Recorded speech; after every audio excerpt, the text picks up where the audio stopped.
Bismillahirrahmanirrahim. Assalamualaikum warahmatullahi wabarakatuh.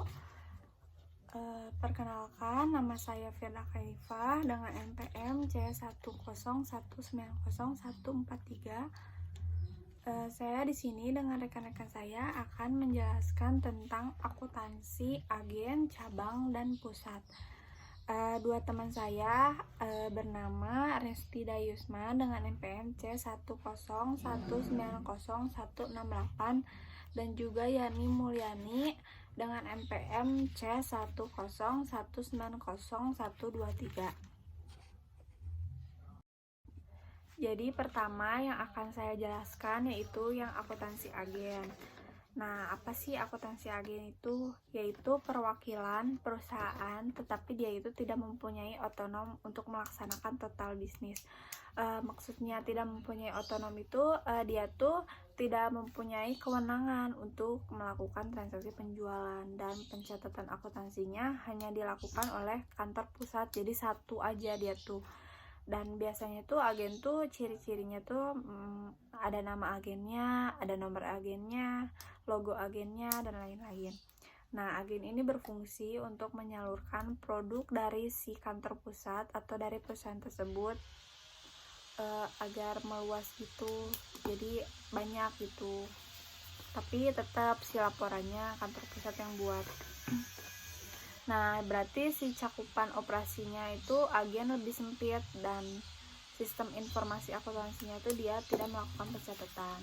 Nah, untuk laporan keuangan agen, karena ia tidak memiliki kewenangan dalam melakukan transaksi penjualan, laporannya tuh hanya kantor pusat aja yang buat, dan agen tuh hanya mencatat sepenuhnya dari penjualan yang ia jual dari kantor pusat. Nah, yang kedua itu ada cabang. Nah, cabang ini mempunyai otonom untuk melakukan transaksi bisnis penuh. Nah, untuk itu akuntansi dan rekening-rekening yang digunakan oleh agen berbeda dengan cabang. Demikian juga hubungannya dengan kantor pusat juga berbeda. Nah, kalau cabang ini cakupan operasinya lebih luas. Sistem informasinya juga berarti dia melakukan pencatatan sendiri-sendiri. Nah, kita lihat contohnya laporan keuangannya. Dia tuh misalkan ada cabang Jakarta dengan Bandung. Nah, itu tuh si cabang tuh sendiri-sendiri membuat laporan keuangannya. Nah, namanya laporan internal. Laporannya itu sendiri-sendiri dari cabang tersebut. Nah, setelah misalkan akhir bulan atau akhir tahun, si cabang itu membuat laporan juga, dan si kantor pusat itu membuat laporan juga. Nah, si laporan itu tuh digabungkan, laporan kantor pusat dengan kantor cabang. Nah, namanya laporan gabungan. Nah, itu tuh dinamakan laporan keuangan eksternal. Setelah itu saya akan menjelaskan tentang pembukuan agen. Nah, pembukuan agen ini atau akuntansi agen ini tidak usah membutuhkan penyusunan buku-buku secara lengkap seperti yang tadi ya, dia tidak ada pembukuan. Nah, jadi dia tuh cuma nyatet buku kas gitu untuk mencatat penerimaannya dari kantor pusat, pengeluaran, pemasukan, dan berbagai macam biaya lainnya.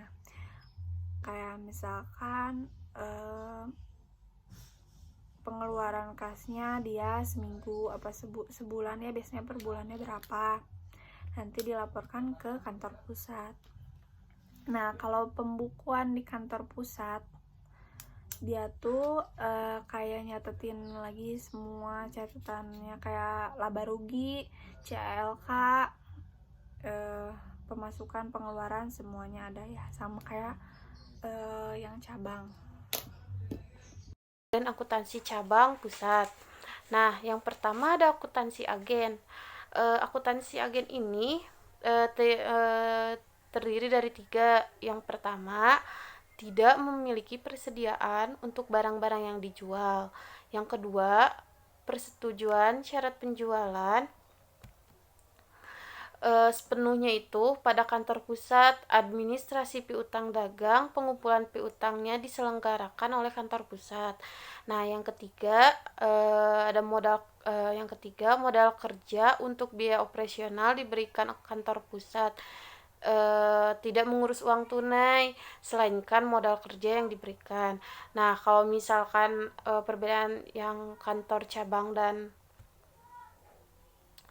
akuntansi cabang dan pusat itu yaitu memiliki persediaan untuk barang-barang yang dijual, sebagian besar dikirim dari kantor pusat. Nah, yang kedua, memberikan persetujuan syarat penjualan, administrasi piutang, pengumpulan piutang diselenggarakan oleh kantor cabangnya. Nah, lalu yang ketiga, yang terakhir, mengurus uang tunai dari hasil penjualan dan pengumpulan piutang yang berinisiatif melaksanakan transaksi pembayaran itu sendiri. Nah, lalu di sini saya akan menjelaskan contoh perbedaan agen dan cabang. Nah, kalau misalkan cabang, di sini ada perusahaan PT Unilever yang terdiri dari yang cabangnya tuh terdiri dari Cikarang dan Surabaya. Kalau misalkan agen, di sini ada produk bolu brownies Amanda, yang tokonya itu toko Amanda Kukus Antapani, toko Amanda Brownies Kepada Suka, dan toko Amanda Brownies Kopo. Nah, agen dan cabang ini contohnya, agen yang resmi memiliki nominal yang terdaftar di pusat, sehingga ketika si pusat mengirim barang kepada agen sesuai dengan nomor identitas agen yang resmi memiliki ciri khas yang dimana dia memiliki agennya apa, nomor agennya apa, dan logo yang diberikannya tuh apa dengan perusahaan-perusahaannya. Nah, untuk agen tadi ini, kalau untuk produk makanan yang dimana dia menjual barang yang dijual kepada konsumen tidak berbeda dengan harga yang didentang oleh pusat yang punya nama pertama Brownies Amanda ini, sehingga kalau masyarakat menemukan yang membuat spanduk agen resmi Brownies Amanda ini, kayak misalkan agen resmi bolu brownies Indah atau misalkan yang lain. Nah, itu tuh kan belum tentu kita lihat harganya yang ditawarkan oleh pihak tersebut kepada konsumen tuh. Kalau sepertinya kita lihat bahwa toko yang menjual produk brownies ini tuh dalam jumlah yang banyak, biasanya produk makanan brownies ini dalam jumlah yang banyak biasanya di tempat toko kelontongan kayak pasar, misalnya grosir makanan basah, kue kayak gitu, kayak Kartika Sari kalau misalkan di Bandung yang saya lihat.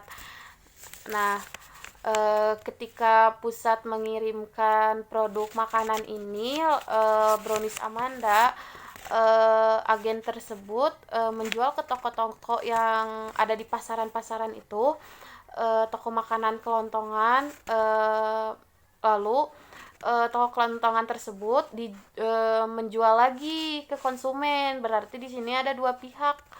Yang pertama pusat, lalu yang kedua agen, yang ketiga reseller.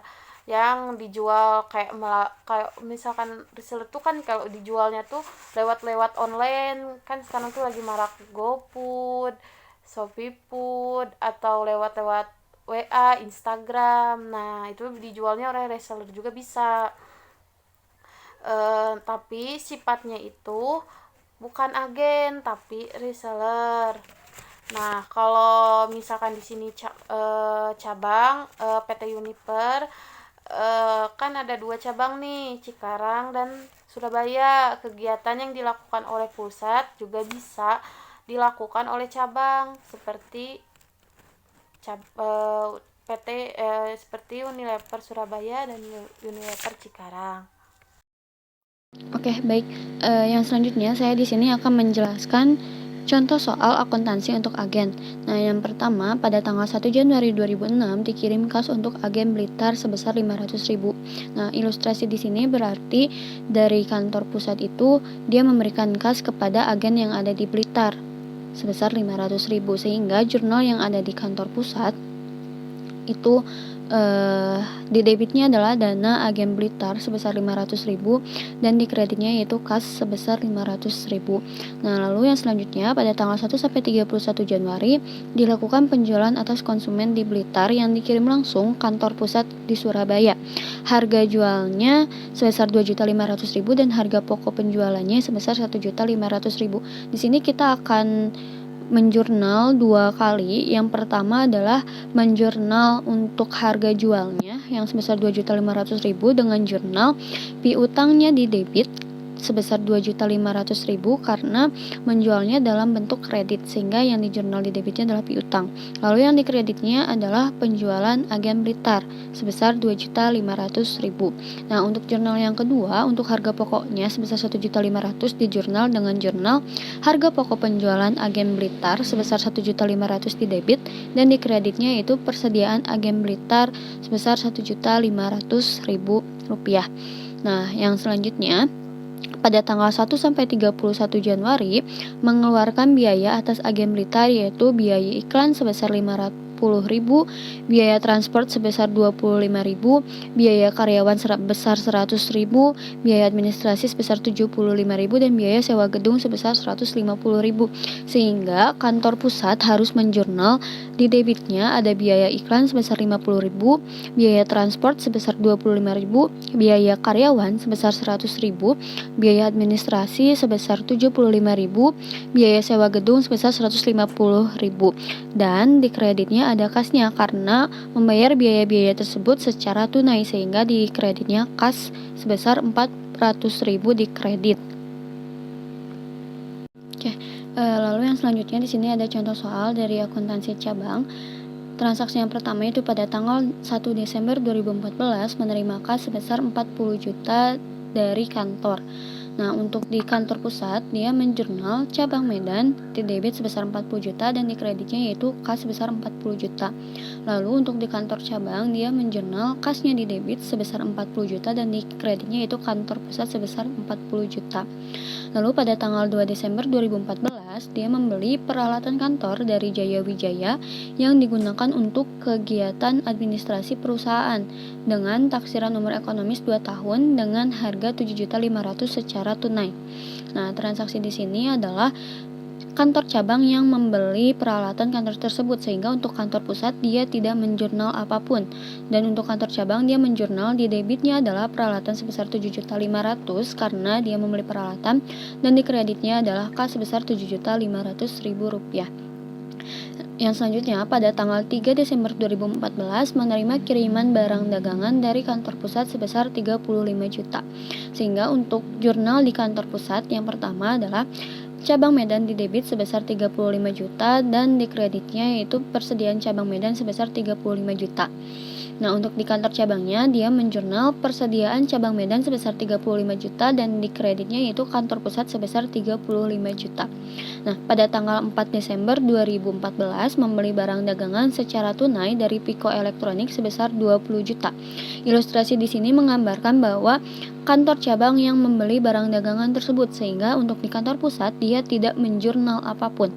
Dan untuk di kantor cabang dia menjurnal pembelian di debit sebesar 20 juta dan di kreditnya yaitu kas sebesar 20 juta rupiah.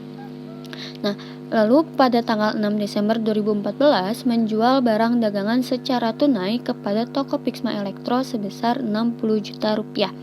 Nah, karena di sini yang menjualnya adalah kantor cabang, sehingga untuk di kantor pusat dia tidak menjurnal apapun.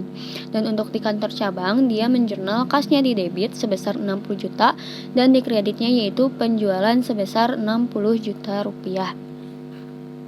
Nah, lalu yang selanjutnya pada tanggal 15 Desember 2014 Karena kantor pusat kekurangan barang, maka cabang mengembalikan barang dagangan kiriman dari kantor pusat senilai 10 juta.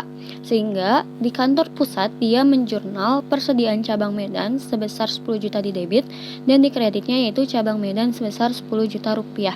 Untuk di kantor cabang, dia menjurnal kantor pusat di debit sebesar 10 juta rupiah dan di kreditnya yaitu persediaan cabang Medan sebesar 10 juta rupiah. Yang selanjutnya, pada tanggal 30 Desember 2014, membayar gaji karyawan sebesar 12 juta, membayar sewa 4.500.000 dan membayar beban lain sebesar 4.500.000. Nah, karena di sini yang membayarnya itu adalah kantor cabang, sehingga untuk kantor pusat dia tidak menjurnal apapun.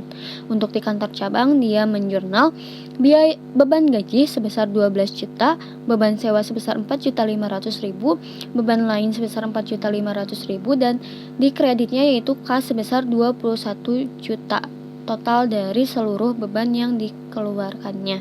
Nah, lalu pada tanggal 30 Desember 2014 juga mengirimkan uang kas ke kantor pusat sebesar 30 juta. Sehingga untuk di kantor pusat dia menjurnal kasnya di debit sebesar 30 juta dan di kreditnya yaitu cabang Medan sebesar 30 juta. Untuk di kantor cabang dia menjurnal kantor pusat di debit sebesar 30 juta dan di kreditnya yaitu kas sebesar 30 juta. Sekian yang dapat kami sampaikan, kurang lebihnya mohon maaf. Terima kasih atas perhatiannya. Semoga apapun yang kami jelaskan dapat bermanfaat, baik itu yang membacanya maupun yang mendengarkannya. Terima kasih. Wabillahi taufiq wal hidayah. Wassalamualaikum warahmatullahi wabarakatuh.